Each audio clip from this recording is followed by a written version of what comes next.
kaibuturan ako'y sumisigaw. O Diyos, dinggin mo ako. Kung aming kasalanan ay bibilangin, sino ang makatatayo?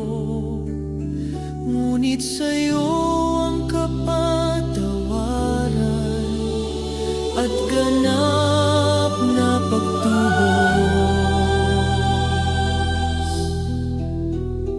Ang kaluluwa ko'y naghihintay sa'yo, higit sa bantay sa umaga.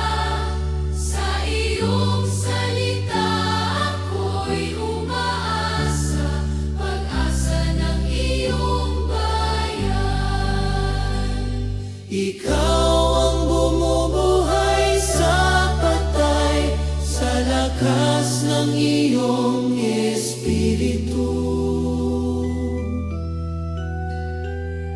O Diyos ng buhay at muling pagkabuhay, kami tawagin mo sa liwanag. Hingahan mo ng buhay ang aming puso, sa dilim kami ibangon. Hanggang sa galak ng Pasko ng pagkabuhay, ikaw ang aming